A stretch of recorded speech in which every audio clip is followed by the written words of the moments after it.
Kulubya.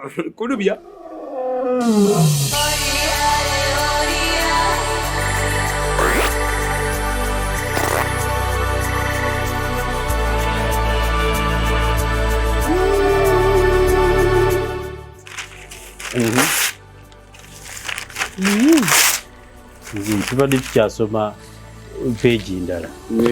Where is my matchbox? I have a matchbox here. Where is it? You even brought a matchbox? Yes, this newspaper needs to be burnt. Kulubya. I pity Museveni.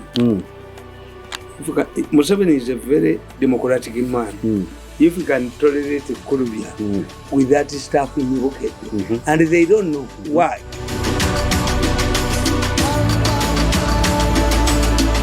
No monitor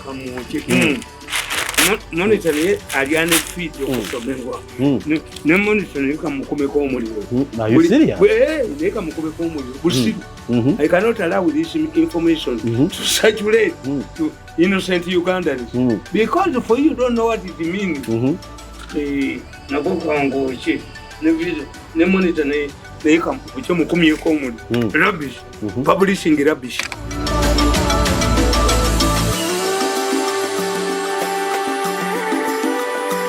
Mbaniriza nnyo yenze Kanka Capital yenze producer wa TM Online Television yenze gw'owulire n'ayogera kubanze presenter wa program eyitibwa Political Doors. Twatuddeyo dda ne mutabani wa Moli n'amatovu Mirundi okubanga mbatuusako Political Doors y'olunaku olwaleero newankubadde yalidde obuwuka naye oluusi omusaasiro okulya obuwuka kyetaagisa ku bintu ebimu. Kale nyina ebintu nga bibiri ebyokubagamba nga situnatandika. Ekisooka mwebale nnyo okutuwagira natuwa bizinensi. Ate nabuuka kankubuuse bannange bizinensi yavuddeyo gye mulangira. Bizinensi yava mu kutimba ebipande mu trading center. Bizinensi kati bagiragira ku online. Atalangira bizinensi ku online kankubuulire. Eyo gye mulangira eyo tebababulira abantu bameka balaba. Abantu baddaka bali mu jam tebasobola kugoba program. Wano ku online kwe omuntu wasobola okulabira business yo mukaddeke kayagadde ate gwe kennyini kagiranga ate gwe n'ogisharinga n'omulala n'agisharinga n'agiweereza omulala n'osobola okubanga otegeera business. Tukubireko wano ku TM Online Television ffe tusinga okubanga tutegeera okulanga ku online. Katukubireko ku namba z'amasimu ago. Amabulireko eyo gye mulangira business zammwe tebiri so effective. Tosobola kumanya bameka ne wano ku online omanya abantu bameka abalabye akalango akali ku business yo. So mubuuke bannaye muveeyo kolagana ne TM Online Television tuberenga tukuweekirango era twebaza nnyo abakitegedde ne mutuwa ebirango. Item namba 2 ntambula ne Haji Biyenzika mbadde nkyerabidde ekyo. Haji Biyenzika musajja musomi wa dduwa musajja mukakkamu. Haji Biyenzika mukubireko ku namba y'essimu gy'olabaawo ku screen. Biyenzika onanyambako nnyo kubanga mbatuusaako program zino. Tulina properties zaffe 2 ze tutunda ngera property emu etudde ku bugazi bwa decimal 37. Property yerungujja nyumba ewedde emirimo ng'etudde ku ttaka lya bugazi bwa decimal 37. Etundibwa milioni 85. Tukubireko ekyapa kiri redde ate nga tekiriko nkaayana bw'ozisangako togula. Nyine nyumba endala gye ntunda era nga nyumba ewedde emirimo eri ku fuuti 5 ku 10 era nga kyapa ekiwedde emirimo. Ngitunda milioni 25 eri Mukono Town Council. So gwa yali agadde ogula emukono abeera nga onkubirako. Bannaffe bali Uganda nyinawe nabazuulidde ekyokukola. Waliwo omusajja ayitibwa Tayiga Sharifu ng'omusajja ono abeera mu Abu Dhabi. Yesenkagale w'ettendekero eriyitibwa Roast Coffee Academy. Roast Coffee Academy bakuyamba ne bakutendeka ofune omulimu ogwegasa ofune naawe kasente. Gwali Abu Dhabi noonya Roast Coffee Academy ku Al-Wahida Mall. Naye ate bannaffe mu abali mu Uganda osobola okusomera ku Roast Coffee Academy ng'osinzidde wano Uganda bakuyambako ne bakutwala Abu Dhabi n'osoma ate bwe bamaliriza ne bakuwa omulimu. Enamba gye nkulagawo ku screen gikoppeko oberenga okubira bannaffe aba Roast Coffee Academy bakuyigirize ate bamale bakunoonyeza omulimo ofune omulimu ogwegasa. Mbajjukizaako mu ngeri endala bw'oba olina ky'oyagala okugula ekintu kyonna oba oyagala ggula ki naddala by'amasannyalaze biki masimu biki tokyetaagisa genda mu kibuga ne bakubba. Gula ku muntu akuwa garanti nga bwe kiba kyonoonesa akizaayo ate gula ng'otudde waka. Genda mu ssimu yo nyigamu ekigambo www.kangarooexpress.ug. Oyo yekka owa Kangaroo osinzira ku ssimu yo n'ogula ekintu n'akikuleetera ewaka bwereeri Kangaroo Express bakuleetera ekintu kyo kyoguze ku Kangaroo Express waka bwereere. Kati pozi ababuulidde ku ebyo abantu abo betulukomendinga tuba tubeesiga. Osobola tukubirako wano ku TMO ne tukubuulira ebisingawo. Ngenze butereevu wa mutabani wa Mole n'amatovu Mirundi, Joseph Tamale Mirundi Senior.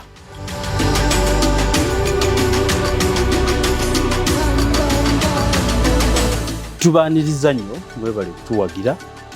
Mwebale kwagala Tamale Mirundi official akaseera konna. Buli weyogera ku retirement abantu nga biba buguma. Now I'm going to retire. Abantu batulira retirement ng'ekintu. That is inevitable. You see, for me, by the time I come out to say something, I tell you what I can do. I said, I will never work in this government again. I rejected their job, I rejected it. I don't need to have a government job to support Museveni. I'm a risk taker and I take a time. Kakati, njagala babula ebintu bisatu. Nabaga nti media ya Uganda nfu.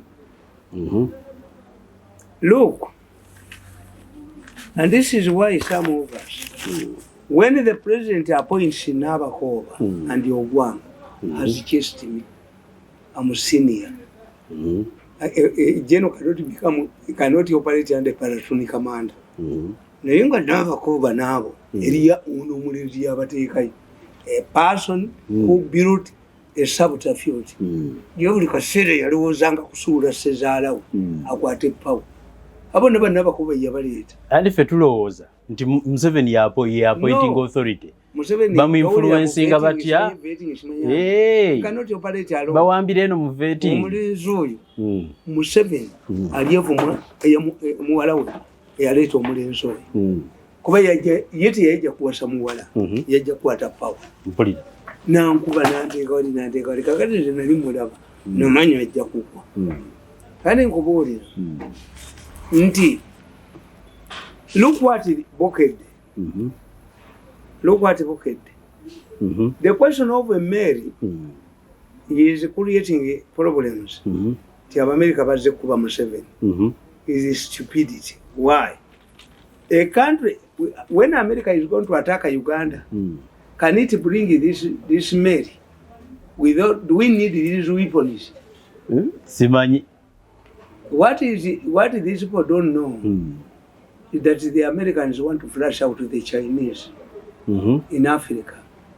Two, look what when this Mary you are talking about was made. 2015, complete 2020 is a new Mary.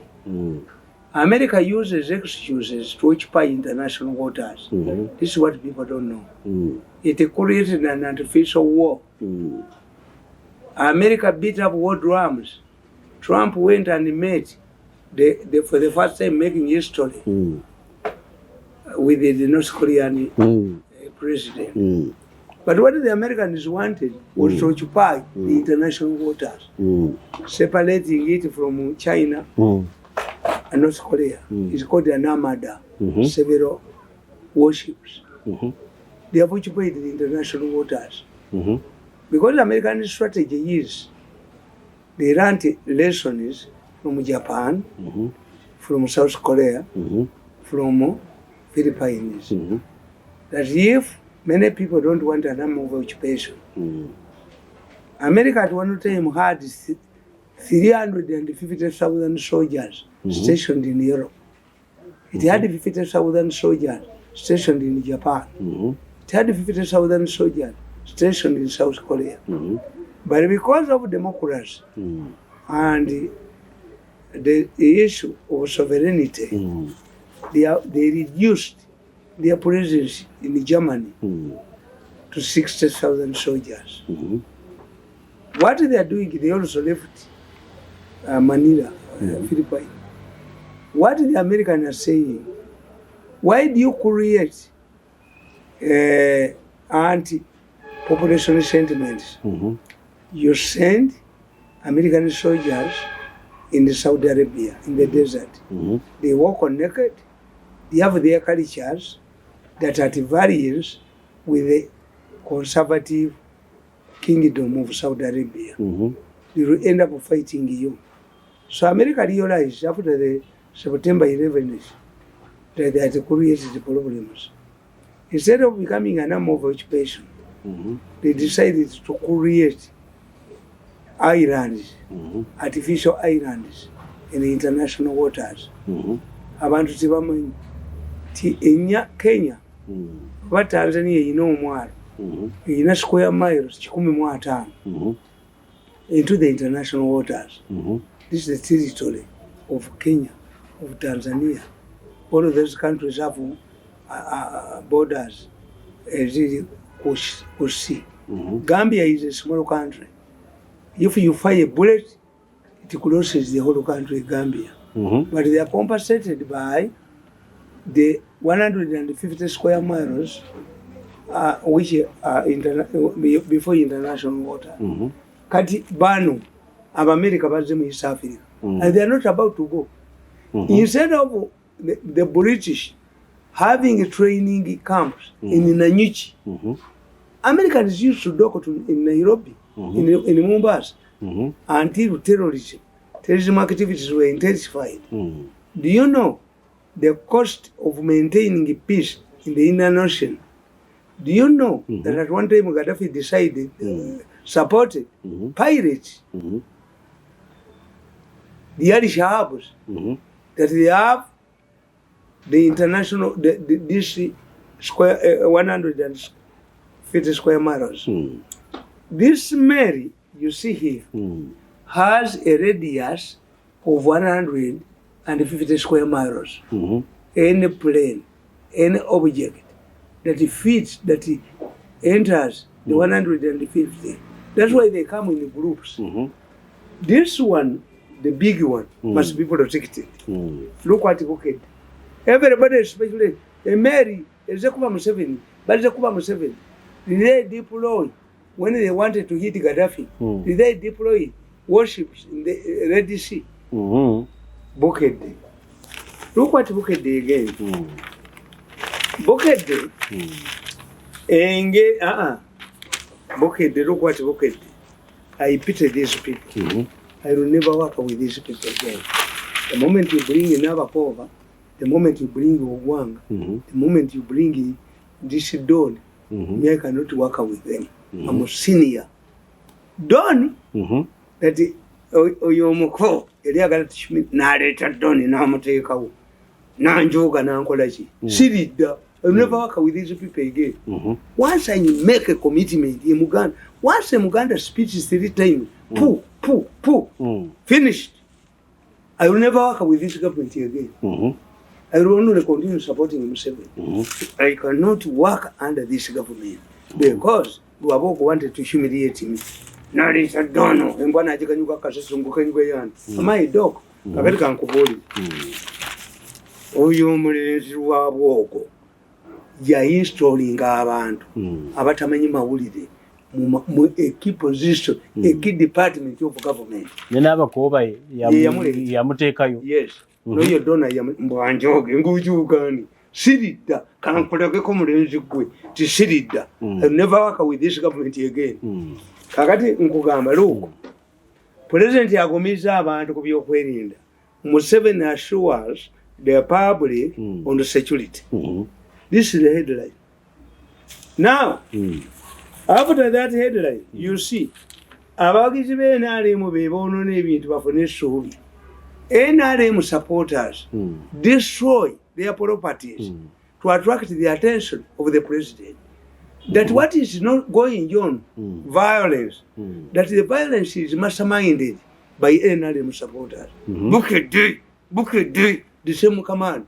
Look at the man Kabushenga is a close friend of Luaboko. Luaboko believed, and Museveni, until recently, believed that Luaboko was an expert on media. No, Luaboko is not an expert on media. Not at all. Kakati, Omulaba, as he talks about Museveni, assuring the people, he says that NRM supporters are behind violence. In fact, it is self-inflicted violence. in order to attract Museveni's attention, the NRM supporters look at the Kulubia, and he gets more money than me. Kusasira comes, he gets billions because supported. Bano, Bani, Mbonza Baja Kunjo, Tamuri Jogako. Never in life. Tamuri Jogaka have the brave. Tamuri Damkunjo, Kakati Ulira. Families Zemeba Quata Richard Sobedua. That is the families of those who were arrested have confused. Why are they confused after Museveni's clarification? Kulubia Seboa, Kulubia Seboa, Kulubia. After writing on the other page that Museveni assures people, on the next page they say people are confused. People are confused. Families of those that went missing still don't have answers. After the explanation, after Museveni explains, people don't have answers. Even if nobody, an editor, could use this story, because this story would be to provoke Museveni to answer. This story would have appeared earlier in the edition Museveni's to attract address. Museveni's attention to answer why this question of confusion. Look at the Kulubia, Seboa, Kulubia, Seboa, and here Mutekayo, and here Tekayaka Sajakano, Wabogo. The Musabira Katonda, Yangova, Umlimo Wangana Wamquano, never not Musabira Katon. You ain't a church young, Wabogo Musabira Katon. I tell you again, Doctor so we, Yadia put a commanders, Bad Mukubi Mutira.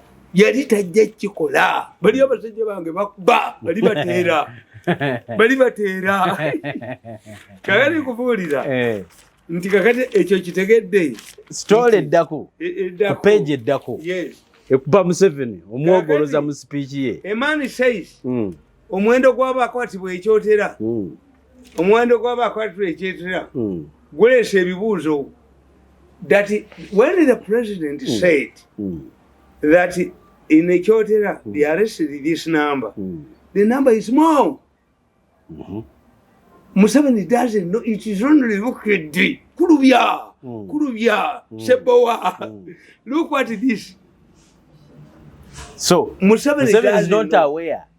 He says wrong things. So Museveni mentioned the wrong number of people arrested in Ekyotera. Kulubia, Seboa. Kulubia, Seboa. Do you know why they are talking about Ekyotera? They know, they have fears that Museveni can appoint Kasolo as a minister. Kasolo was a victim. I have evidence.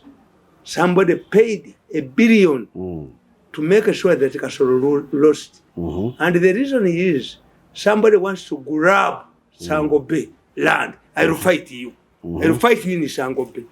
Try to grab Sangobe. I will fight you. Bankabate. Ngenda bakubaje kumpuli. Atende mbatya. America bayina ebizungirizi tewaliwo n'agenda kuddayo okukola kabi. Bamujulanga kamunye. If you are not sharing borders with America, with this presence of Amata, you are now sharing borders. Tujja kulaba abajoze sabaduka. Tujja balaba nekalubiriza bwenga batema ngijongo libafumuka mu mpatanya. Mbere y'ebyokulwanyisa ketuuse. Kakati the presence of that Amada in the Indian Ocean means that we are sharing a border with the USA. Ebadde wala America. Even the presence of foreign soldiers in Somalia is no longer tenable. These people have the machines. They can go land. They have brought extra equipment. Destroy Al-Shabaab hideouts and they go back to their bases. So the question of who should send the soldiers to Somalia is now solved. They have established a United States island in the Indian Ocean. This is what it means. Kulubya kakati ulira. Ulya kulubya kyabakola. Kulubya. Ani yamuleta? Lwaboko. Lwaboko yaleta ngaloza mbwa solo ku. I looked at this. Ateka yababe. I looked at Lwaboko. You see, me, I knew Lwaboko before he married the president's daughter. And I used to ask, if you marry the daughter of the Archbishop of the Anglican Church, do you control the church? I used to ask him. I'm not seeing him for the first time. No, I've been engaged in battles with this young man. Kakati no, you take a subterfuge from government yasezala. And Museveni is realizing this. The people are fighting Museveni originated from the Paris. The people are creating trouble for us all originate from the Paris. Kakati nkoboli laba abayimbudwe mukono batotodde bye bayisemu. That those who are released from Mukono have stories to tell about their detention. You think they are telling the public that they were drinking milk? You think that this story, the testimonies of these people, what do they contain? Of course, they enjoy malicious kind of stories.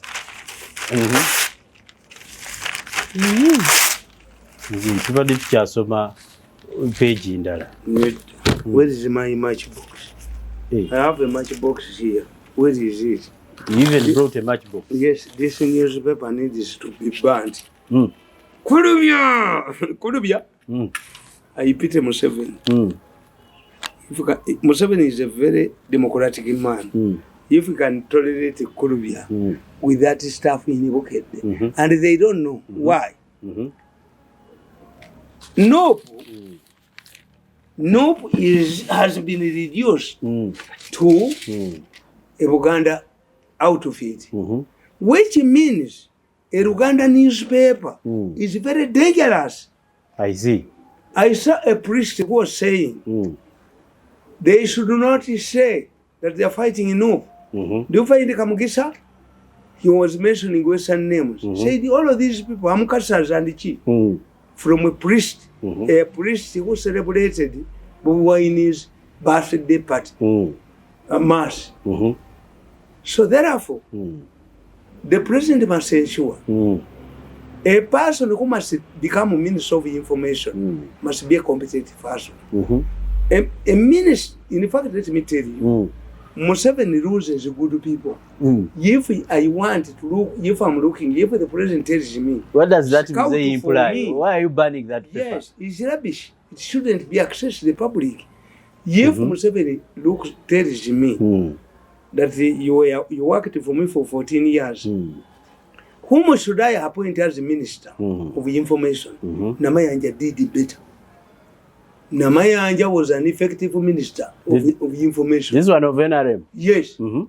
It's only because Namayanja, because of their internal politics. But in Namayanja, compared, apart from Basoga and Sado, Namayanja performed better.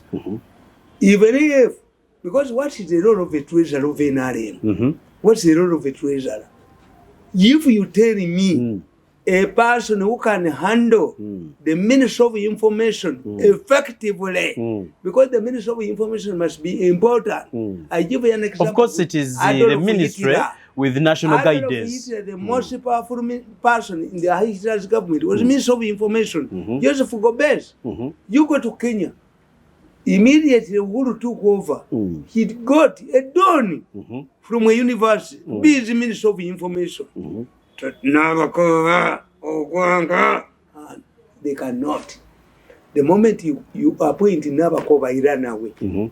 Can I talk with Nabakova?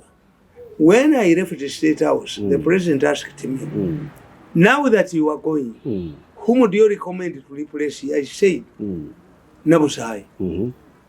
Nanyini buyinza Lwaboko yali aleseyo omuntu we yali amulese mbu akubanze ng'okubenze sikubye n'enkubetenta sikubye Lwaboko ne mubetenta naleta obiwe gwe yajja Amawulire mugondi n'amuleta n'anjoka sibidda I will never work for you again. Now those are the side effects. Yes.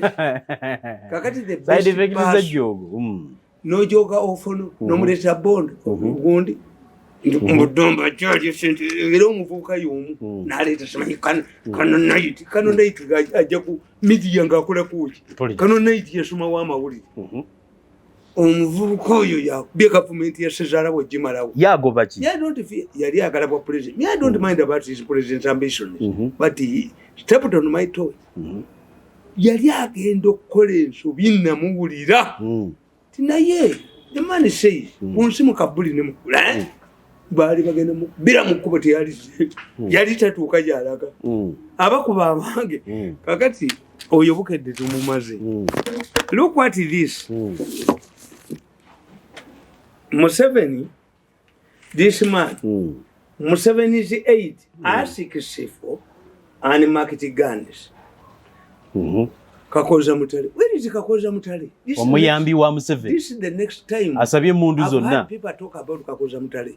If Kakoza Mutale is so powerful in this government, why has he been not promoted? Major. For 20 years or for 35 years, you become a major. That's why I pity people like Kakoza Mutale. Toda mukunkozesa. Nga nakolera. Major. Nembulwa ne Kalanga. When he was in the bush, 35 years, you are still a major. I found Kakoza Mutale in the M.i.S.O of land. I went there for some issues. Kakoza Mutale's trouser was torn. He was evicted from an office. Are you serious? Yes. Can Kakoza Mutale put on a torn trouser? Finished.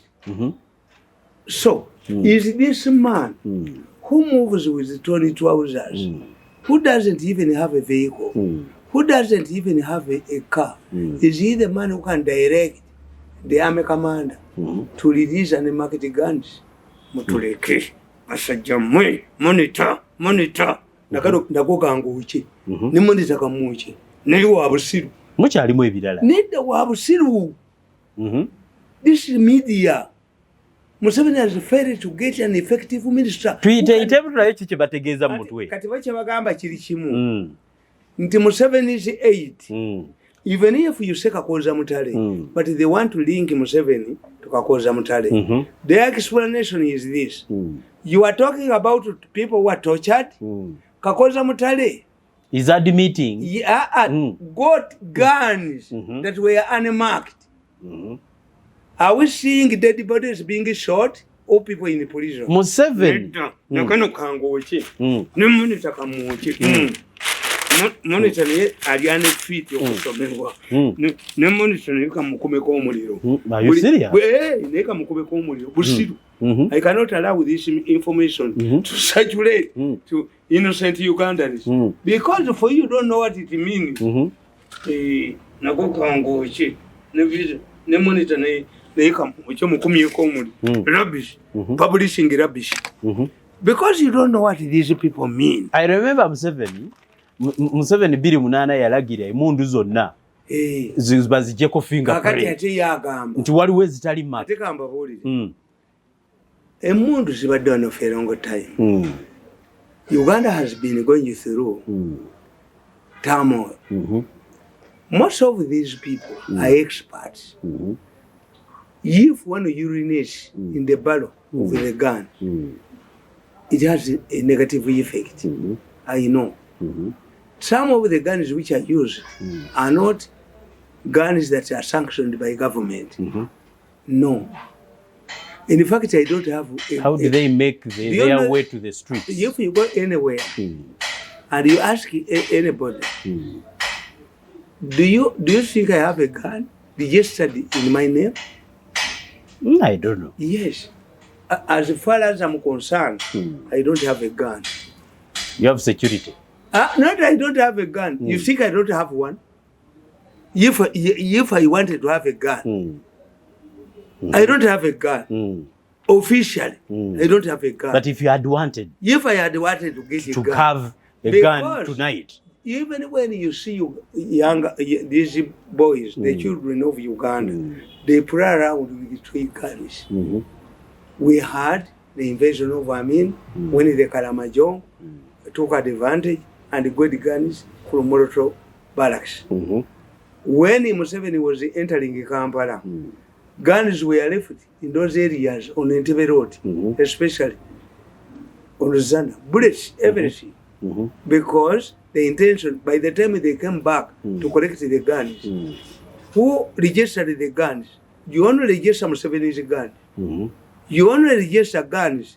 In fact, 17 days commission found out that a senior police officer was hiring guns to robbers. Yes. So the question... He recommended that they are fired and investigated. Nothing happened. When the monitor says, Buringi Zikakoza Mutari is a scarecrow, we are not talking about murders. Murders killed by guns.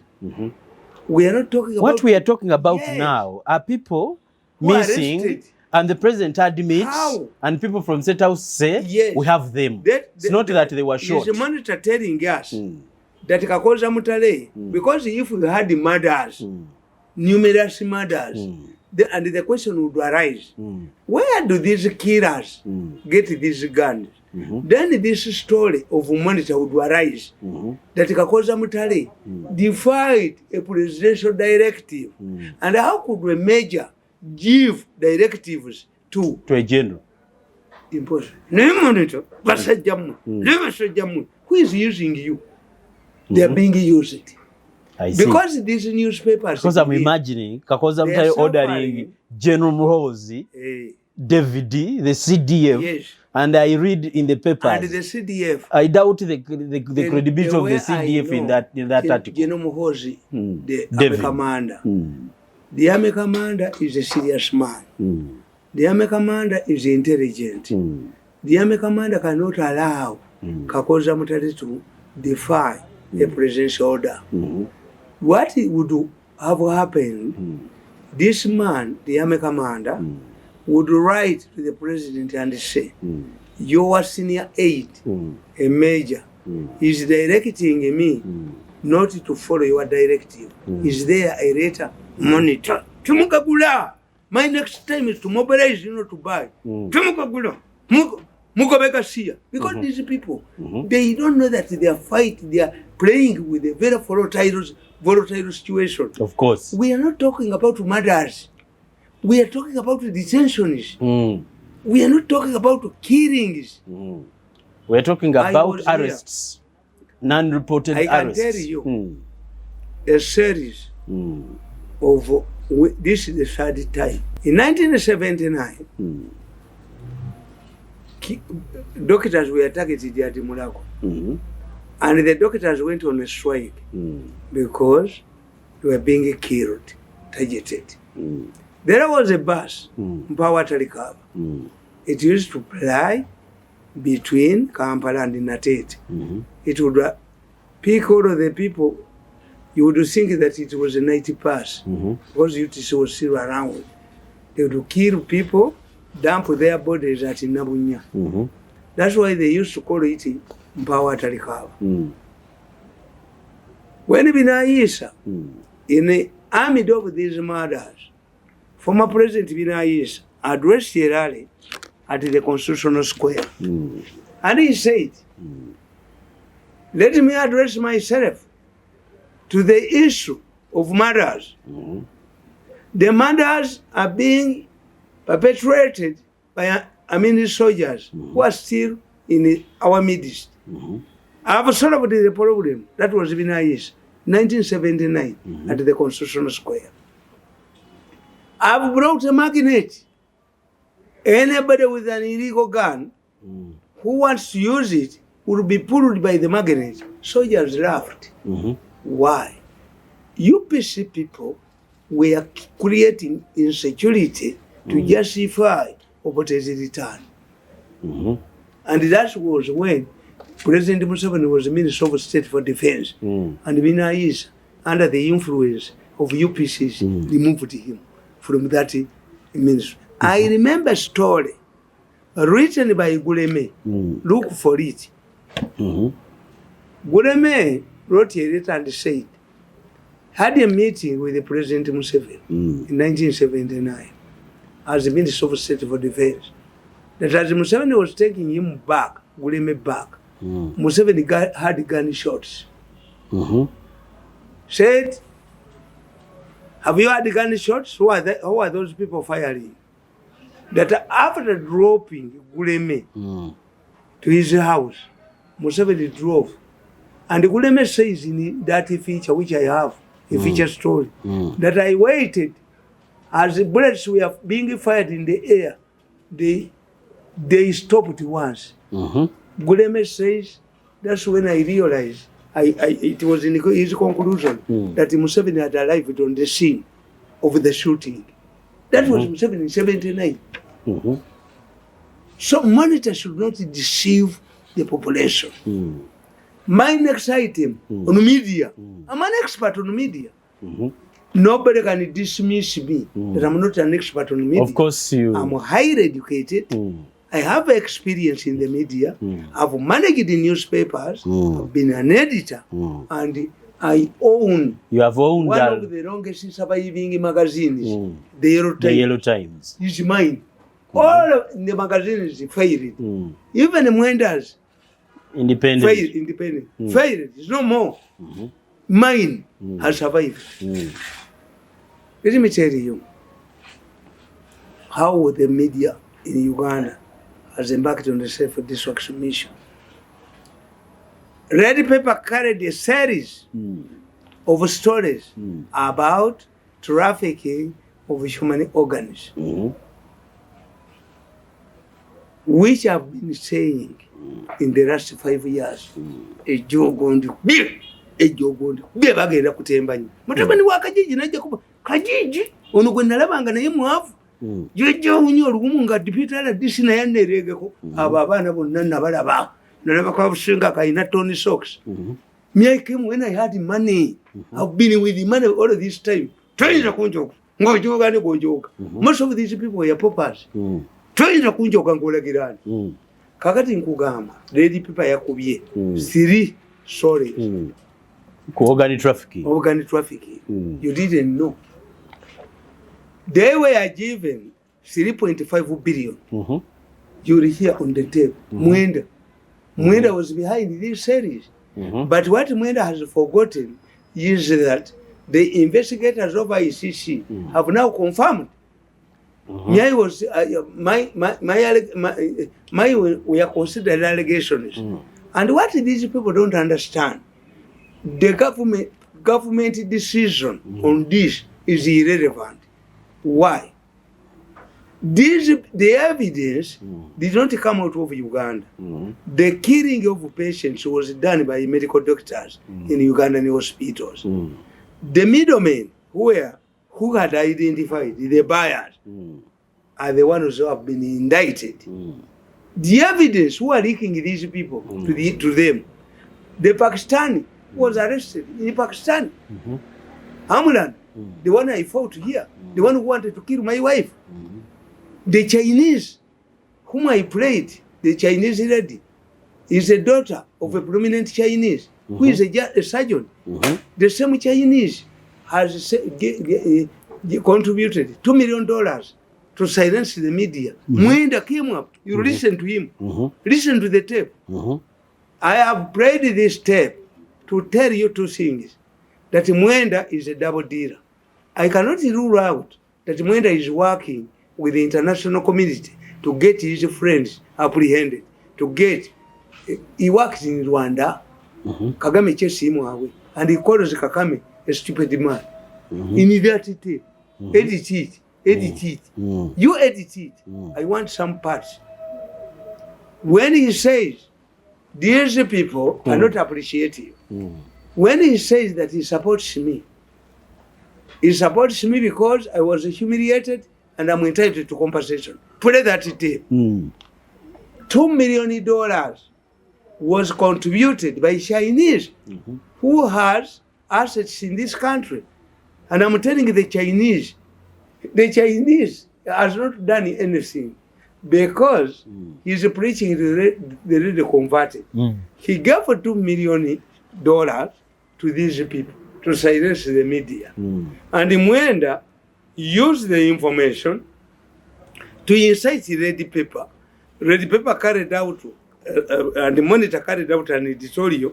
They were silenced by $4 billion. What about me? Mr. Chinese.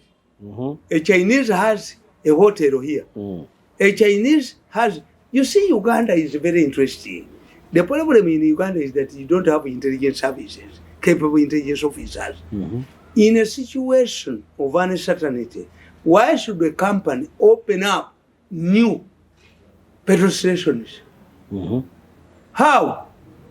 I asked a question that as somebody, an investor, was bringing a fleet of new buses, Aga Khan was turning his building, IPS building, from glass to concrete. As people, as all of us are fearing about what is likely to happen after the Americans back in Mombasa, investing in petrol stations. Who is he?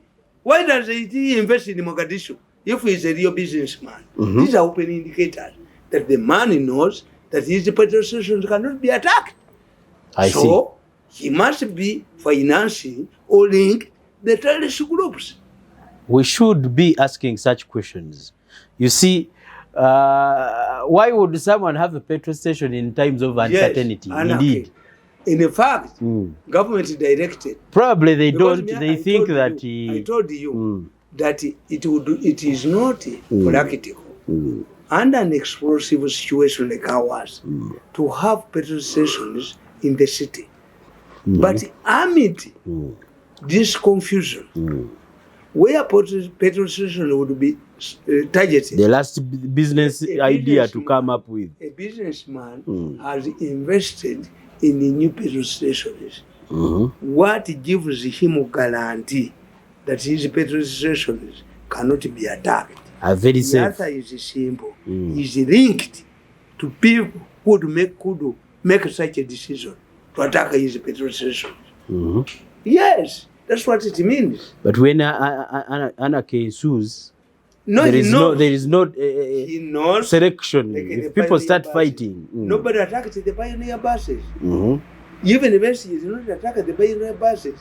Basically, we were attacking taxis because the best was linked to the pioneer buses. So likewise, this man who is opening up, or woman, new petrol station almost everywhere. Everywhere. Now they are everywhere. When did the decision mainly on Hoima Road to close them, to put them run out of business from the city, must be financed by a group that will not attack his petrol stations.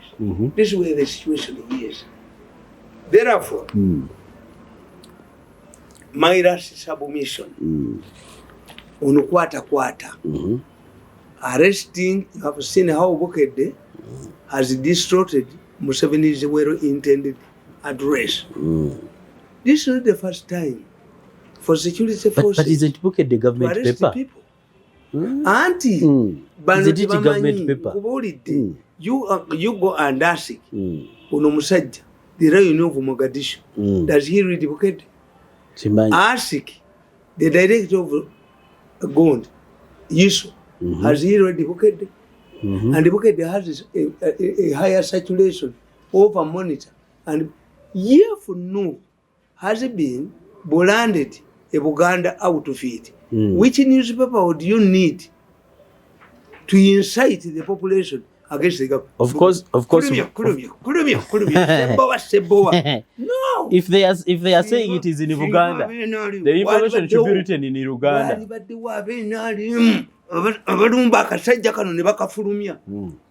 they don't know that Obukulembeze is dangerous.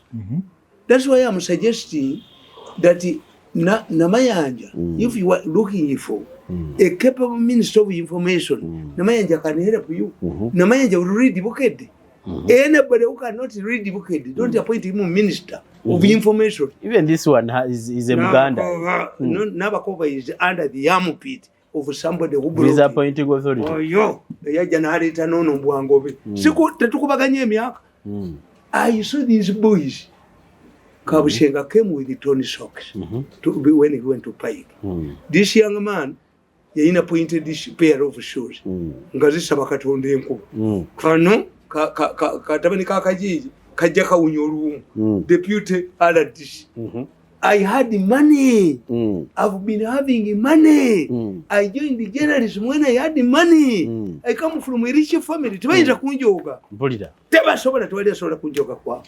I refused. Onzije wano ntwale wano. Me, am I furniture to be moved from one place to another? If a housewife agrees to be moved from the matrimonial room to a sitting room, then is a visit. Tomorrow you find herself in the toilet. I see. You want to want. None again. The one get naturally. Kati I'm retiring. I'm retirement. Kana katabana kawandi kakano kalaba. Ninda kusoma mu briefly. Akataba kano kalaba. Massacre in charge. Massacre in charge. Many people don't know about this incident. Let me read it for 10 minutes and we go. Nabagamba. Since 1986, when the NRA stormed Kampala and took over power, there have been persistent accusations and counter-accusations as to who is responsible for the thousands of civilians who perished in this bloody struggle of Luwero. The opponents of government have always put the blame on NRA, headed by Museveni. However, there is a wealth of evidence to implicating the then government troops, the Uganda National Liberation Army, and their commander-in-chief, the late Dr. Museveni. In this book, I have highlighted a number of incidents which can help the reader to make a sober judgment. We are not seeing killings, kidnaps, and detention of people in Uganda. Yeah, they are happening, Mzee. They are here. Hey, okay. Yes. So no, this is not the first time. Nabagamba the bloody Sunday. On Sunday, January 17th, 1982, Christians in Makurubita village, a neighboring areas of Luwero district, thronged the Karasa St. Peter's Anglican Church for service. As customary, they would supplicate, share with friends, and retire home towards lunch time. On this specific day, it became hard, a completely different story. Katina baba chikirira makuru bitatu bamanyi. Eno yise limbadde mujimanyi. Nti yali wange na kusana ngenda kuzameze 17 okumana kinana mwebe. Katujuulire. While the service progressed, dreaded government troops of the Uganda National Liberation Army, complete in military fatigues with the AK-40 rifles, ready to fire, stormed the church. And others took positions around it, bewildered. The many celebrant abruptly brought the proceedings to a horror. Bajja mu church. Nakati bajja mu church. Nakati mulumba church. Even today security attacks Catholic churches. This is a replica. Are you cursed? Are you cursed? Are you being followed by something? In a husky voice, the commander of the soldiers, government soldiers, shouted out, Kila muntu kaa chini. Swahili for everyone down. Women and children were ordered to stay still as adult males were dragged out of the church. All of these men obliged. The chorus conduct of the National Army was now well established. This timid tendency on the part of civilians, in a way, helped to scale down the death toll that day. Lest there was every sign for the soldiers to massacre anyone in the church. 5 were shot dead in the church compound, as the rest, by God's act, fled and scarced, amid a hail of bullets from all directions. Walaba kyenkugamba ti olwokuba twali tumaze okutegeera abantu ba Uganda bali bamanyi ti amagye ga gavumenti bwe gayingirawo mukagondere. Baziyo yagamba nti bw'oba olina abakazi babiri oba mukazi waali awo omujaasi n'akusabako naye akyakale mumuwe aba atutte. Baziyo n'agamba nti owaayi omujaasi bw'ajja ng'olina empale bbiri muweeko emu. Kakati Ugandans baali tebakyalwana n'amagye bajja emakulubita ku nnaku z'omwezi zino zembagambe bayingira kyaki kira muntu kakini ne bawulamu abakazi ne bawulamu n'abasajja seba abakazi babakwatira mu kyaki nenkugamba nti olw'okuba bannayuganda baali bamaze okutegeera nti abajaasi ba gavumenti batta buli kiramu kyatuyamba kolwo tebaafa bangi bakkiriza abakazi bejjamu ebikooyi ne bagalamira ku ttaka sikulinda kubakuba tebalina bo bamanyi terera wooteredde bwomanya nfumita temulinda kugalira that's what Muganda says kakati nkugamba eyewitnesses and survivors 23 years later in October 2005 recounted this ordeal to a visiting crew of the American-based Trinity Broadcasting Network TBN personnel were here in the company of President Yoweri Museveni.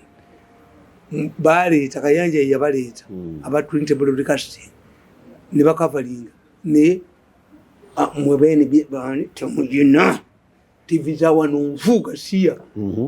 Do they know this? Simanyi. Bano abategeka 6 February bamanyi kino?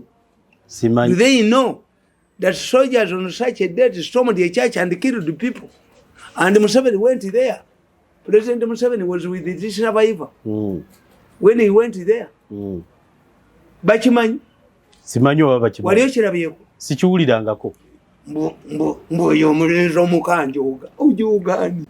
Kati nsanze kasikirwa embazi. Tewansanga mu State House. Nti gonjoge. Yali tayinza kunjoga. Yagenda okuwasa omuwala w'omukulu. Nga wendi. Nga wooli. Yampasizaamu.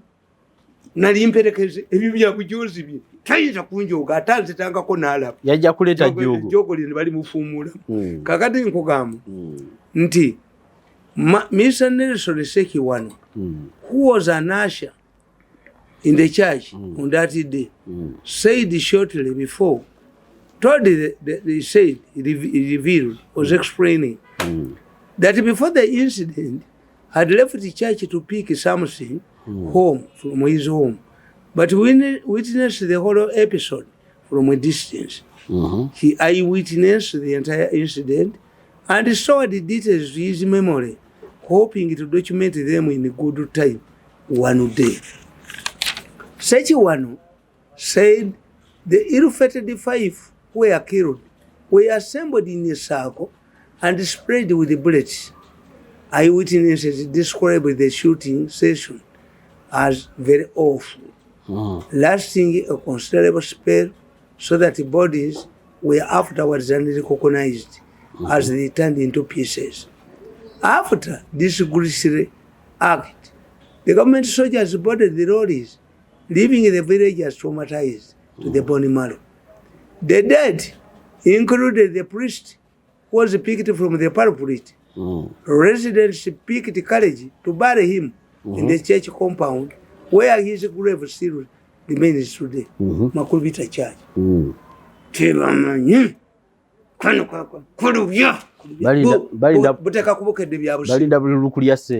It may sound unusual to those sort of comprehending Uganda's violent history. It is one among other incidents that occurred under previous regimes that ruled Uganda following a successful 5-year Bush war. Soldiers whose cardinal responsibility was to protect lives and property turned against the very people they were to liberate. Kino nno kizibu. Okusinziira muzeeyi nga bw'okisomye. Nakawandiika dda. Kino mukyegendereze. Okimanyi muzeeyi mbaddiremu nti ebintu ebyo bifaanagana. Soldiers whose cardinal responsibility was to protect lives and property turned against the very people they were to liberate. President Yoweri Museveni has variously attributed this madness to the colonial mentality he imported to the colonial army and passed it down to immediate independent armies. Museveni points out that the colonial armies were instruments of terror, which their masters used to entrench their own interests in their colonies. Museveni explains, armies were deliberately trained to be anti-people. They were also to appear and act brutally whenever called in to suppress revolts. The colonial army, Museveni explains, was deprived of education and only became effective under European commanders who designed the tactics and strategies of operation.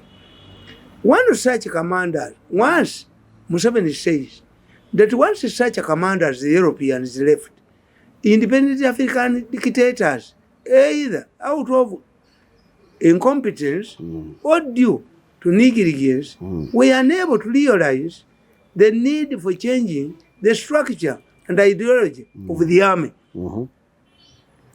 President Museveni continues, they were supposed to continue utilizing the army. The African independence leaders did not see the difference. They took over from the colonial army. And these African leaders, the president explains, they supposed to continue utilizing the army in suppressing real and imaginary enemies into capitulation. This explains, Museveni says, the failure of East African countries to tame armed mutinies, which became commonplace in the independence aftermath.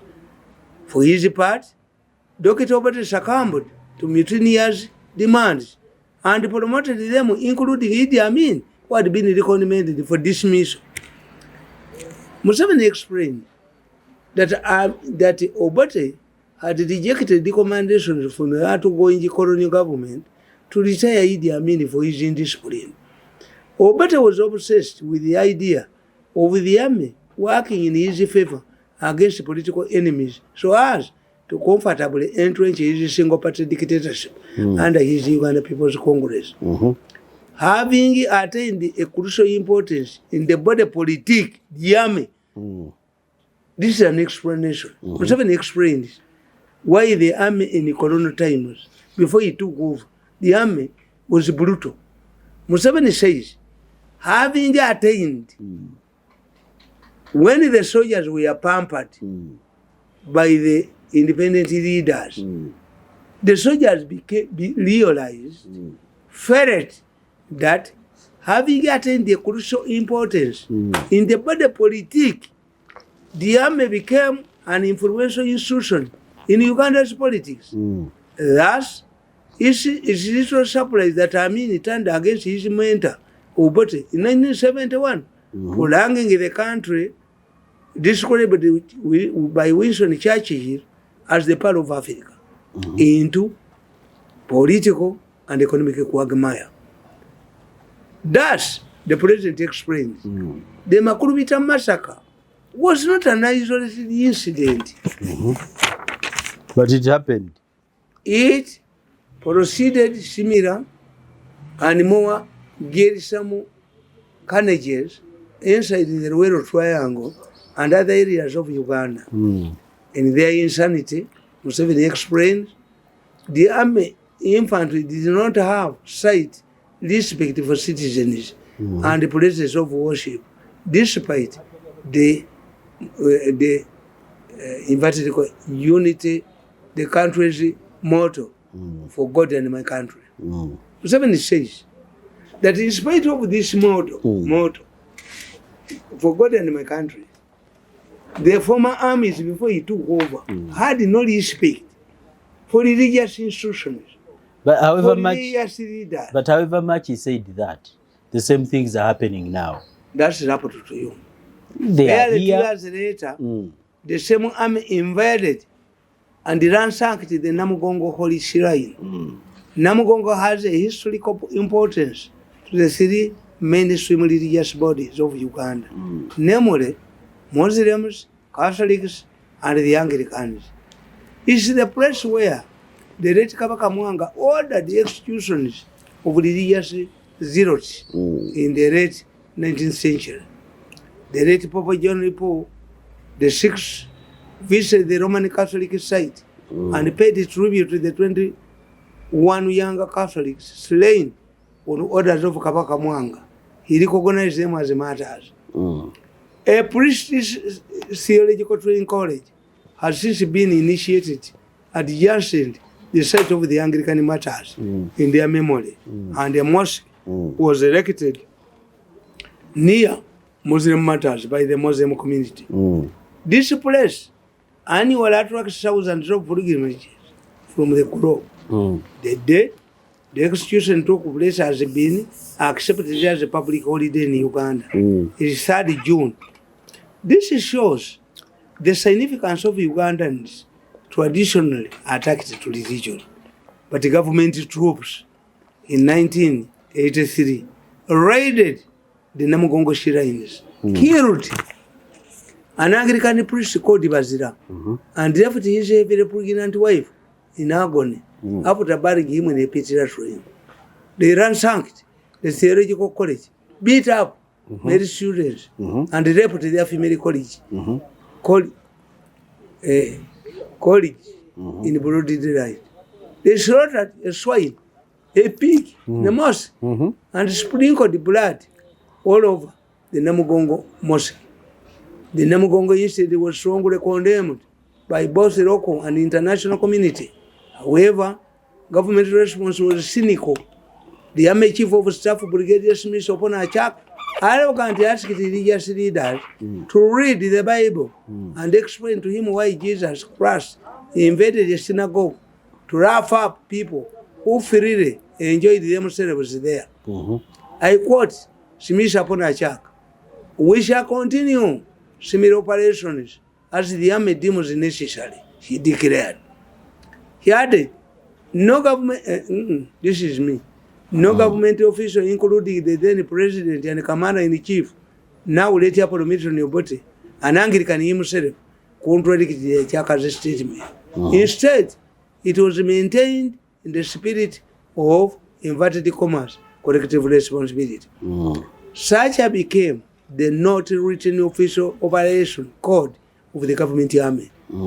Back at Makulvita epicenter, it was alleged that the army's action was based on claims that of labor presence in the church. I explain. Even if it was true that rebels were in the church attending such church service, would the army have to act indiscriminately, taking the law into their hands? But a sensible government would prevail over taking into consideration of international measures, among which to protect innocent civilians under the Geneva Convention. Even prisoners of war have rights under the same instrument. Warring sides, Museveni argues, must target combatants, not innocent civilians. His attorney general at that time, and the Makulvita area MP Dr. Kiddo Makubia, a Yale University graduate and former dean of the Department of Law Makerere University, confirmed. I quote Makubia, he was at the function. It was easy to distinguish rebels if you were there from innocent worshippers, he said. The issue leadership and opposition sympathizers have often blamed the Luwero atrocities on President Museveni's group, the National Resistance Army. The argument are as follows. UPS has been defending themselves. They say it was Museveni who was doing those things. Museveni was fighting a legitimate government which had won the 1980 general election. That is what sparked off the Rongo Civil War. Number two, whoever emerges a victor from a war situation kills more people than the vanquished. Number three, NRA deliberately targeted the civilians to dent the image of their government and the army. Number four, situation was too ambiguous to determine whether it was government troops or rebels killing the people. Number five, the UNRA was ill-trained and lacked experience to handle an emergency situation. However, an independent analysis leaves the government defense in a weak position. Consider the argument of victor and vanquished. I will continue sometime later. This is my book. I've written Massacre in Church about the situation. This is Massacre in the Church, where government soldiers at that time in 1983 at Makurubita raided the church. Can't you see a similarity in what is happening in now? 1983, when Kayiira attacked Lubiri barracks, he put his artillery on Lubaga. This is part of a bitter exchange between the Cardinal Subuga and the then leaders in the UPC government.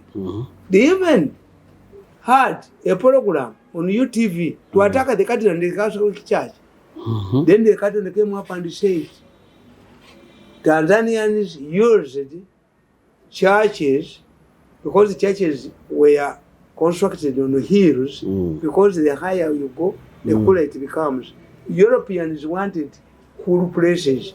This is why they located hills. No hills. Yes, all churches are raised. Yes.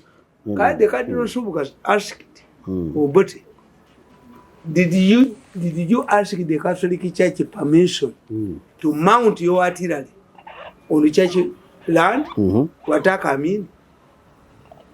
And he said, Cardinal Subuga was a tough man. When they removed the relay, M.i.S.O was sworn in at about 8 p.m.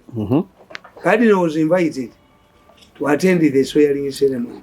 The Cardinal refused. When they attacked him, Cardinal Subuga said, as a Catholic priest, I'm supposed to be indoors after 6. Era engoma wazuli angeda abasosodoti cheba papa geja bali abisotte nga tumanya nti abafaza bali emmere mpulira ate mu biseera bya kabaka ekane gundi bano engoma z'abakatuliki z'abakristaayo zavuganga Buganda twagiri ey'abakatuliki neddamu tulirye dda. Even the sound of drums, church drums, had political implications. Meaning. Kakati nkugamba nti gundi batandika okuvuba kereziya mbayo attacks the church. I've witnessed 2 provocative incidents. Badira church nga gundi agenda yo oyo mwana Bobby Wine, Bwagena Mubembo. They disrupted the church service. Has he, this man, is he a Mutuba? Because in Muganda, what do I have Mituba? What was Manya Enkulu? What do I have Masiga? I don't know these things. No, the one in Kulukusevo. What do I Yiri? Mutuba? Is Bobby the war Mutuba? Is Bobby the war in Kuluku? Is Bobby the war Tafari? Is Bobby the war Siga? He was only provoking you. No, not provoking. The clan leaders have a right to invite anyone. Because when belongs to Buffalo Kiran, have you seen Bobby Wine donating an item or t-shirts or what to the Buffalo Kiran team? Then it would be politicized as well. Yeah, Bobby Wine area got a college. Yaba inciting about but disappointing. Never go to provoke the Catholic Church. Nobody can fight the Catholic Church and win, defeat it. Nobody can tell you. Nobody can fight the Catholic Church. But Museveni's government hit tear gas with the bishop and walked away with it. Connection of all religious leaders in Uganda. There is only one religious leader who is a diplomat in his own country, the Cardinal. The Cardinal can move with the Vatican passport. He is a minister in the Vatican government. And the Vatican is a state, recognized state. Which means, that's why Amin killed the Anglican Archbishop, but he feared to touch on Chiwanuka. He realized that Chiwanuka was international. I witnessed another incident which should not be repeated. Abasajja police bave na Kirebe kuwe Masaka ne bayingira church ewazana ne bakwata mu natuuka late mukazi wange yankubira late temwali vuddemu basajja mu temwali vuddemu mulemo kuchoga church. You see, when you provoke people using religious lines. A man like me, I don't go to church. I've never gone to church in the last 20 years. But if you attack the Catholic Church or you attack a mosque, I come out. Because if you attack the church, then abaganda baganti mvuma mukulu tevu mumu. A boy who starts abusing elders will abuse all of them. You can't say that. Even Shirina kukiza kulumba sabu. Esabo lyagazali. Likukoze echi. Ewange je liri yango lyoche. Lyocho labe. We must have tolerance. Because as you people never say mukagundi mubi. Mubi according to you. The people who go to shrines, they worship their God. You can't say. And the Catholic Church has coexisted with them through time. No muzikiti must be respected as a good. A place of worship. Yes. Kakati kankubulira. Ibrahimu bwe yali atwala omwana we ng'agenda omusaddaaka. Waliwo omuzikiti. Wali kereziya. Yakuma kyoto. Wali wavumbe. Jamu engatto zo mu bigere ebyo. Kuba ekyefo ky'oyimiriddemu. Kitukuvu. Was there a wall? Was there a tent? Laba ekisaka bwe kyaka omuliro naye ate ekisaka ne kitasiiriira. Was a bush. There was no toilet. There was no water. Teyafuna wuzu. Ibrahimu teyafuna wuzu. Yes. Jamu engatto zo mu bigere ebyo. Kubanga ekifo ky'oyimiriddemu kitukuvu. Who declared it to be a holy place? God. Of course it is God's place. Was it near the town? Where was it? It was in the bushes. Laba ekisaka bwe kyaka omuliro naye ne kitasiiriira. Ekisaka. What does ekisaka mean? A shrub. Nagenda Zambia. Ne mbabuuza nti erinnya Lusaka bakati Masaka ewaffe ewa sekandi. Waliyo akabuga bakayita Lusaka. Neri bayitayo Lusaka. Kano bakayita Lusaka lwa Mmesi. Era when I asked the people, bayina kabira bayita Nyanja. The Nyanja speak Luganda. Neewuunya embwa, neewuunya mulamu, batokeseza esimu, byonna nga bwe babyogera. Nakiri ekinene.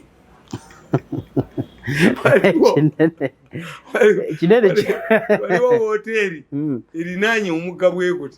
Bagiyita ekinene. Bagiyita ekinene. Era erinnya lyayo ddeneko teryatulwa. Hope Kivengere yali akulira PPU. N'agenda n'Abamawulire. N'omugati hoteri ey'amaanyi mumugenda okusula katubavuge tubatwale okuva ku airport. Erinnya lyamugoba emisinde. Agenda okutuukayo nga tasobola kukirikodinga mu bitabo. Omugga bwe baguyita nti baasuze mu gundi. Omugga Zambia bwe baguyita odduka. Okujjako ng'oli mugumu ngansi. Ayogere bitayisika mukamu. Ng'ate bwe tebiyisika mukamu byayiseewa mu matu. Baganda very funny. Mbwe ayogedde bitayisika mukamu ate abiyisizaawo. Which means they were not supposed to be mentioned. Naye Zambia omugga erinnya ly'omugga bw'ova e Buganda tosobola kwogera mugga omugga anti mu lulimi lwabwe omugga kinene mpulira nga baasi.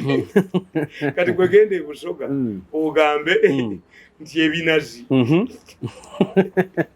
Ate ffe Abaganda ebinazi bya bulijjo. Era ettaka ly'Essangobe mubasige I will fight you. Teryejja kubba ttaka ly'Essangobe okujjako nga weera akaayi. I will fight everybody. No. Nemukuba kasolo nemuleeta oyo omuvubuka Semanyani nja mukuba mwabi. I'm one of the most powerful people there. Me, when I mobilize people against you, oduka buddusi kuba bamanyi sibagala musente. I don't want to stand for elections. No. Kakati nkugamba this is my submission for today. Nti media mugyegendereza. Nekambuze mzee. Tewali ayina kutunuulira bintu ebyo nga tebinnafuluma mu public. Is there anyone who should guide the public ku biki bye basoma? Kuba yakedde n'agula ye tamanyi oba bya busiru oba si bya busiru. What he gives you, what tells you that your body dictators know the purpose of the media. President Museveni, what was his role? Was to read the newspapers on a daily basis, analyze them, and give a better report. Does Museveni have such an expert? Simanyi. Bangoba. Omukono akubira embwa ye n'alowooza mbu ejja kudda sirida. Mpulira. Sirida. Kuba twebuuza articles ezo bwe ziti okulabikira ne mawulire ge tumanyi nti ga gavumenti agali badde trusted. Nsobola okubeera mu ggwanga muno nga sikola mu gavumenti ya Sezaalako ate nembeerawo. Ye nga mwali. Nga nzira kukola ki? Tulisinkana ku road blocker, tulisinkana ludda wano sirida. But isn't there an orientation preparation for the ministers? Ani? Minister baba mulonze tewali amorientinga omubulira kyakkola. N'abakoba tayinza epolisi pyalako amawulire olina okuba nga wasoma logiki wasoma intention nkugambye tikakati agamawulire mbadde mugamanyi nti tusoma busomi article. Yes. Bukedde kankubuulire kati story ya president yonna agikoze iki agikubye nabaga nti Museveni yagamba nti abantu bonna babadde injured mu riot ngenda kukola ki ngenda kutubasasule tukole ki Bukedde yagamba Museveni bamwanukudde they don't want the money. Had he talked to these people? Bukedde talks to everybody who was released from Mukono. Was he there when they were released? A person who has been released from detention, why does he wait to give Bukedde the story? It means Bukedde looked for them. Kakulubya n'olugongo lwako okutuusa Museveni lwalikeera ku makya naga nti ekimala ekimala kasajja gwe siddamu kulabako mu Bukedde ne Sebowa ne bamukuba Bukedde alitereera tusinkana olulala. Tweyanziza nnyo akaseera kemutuwadde yenze Kanga Kapita abaddewo okubaweereza sayidi eno weraba.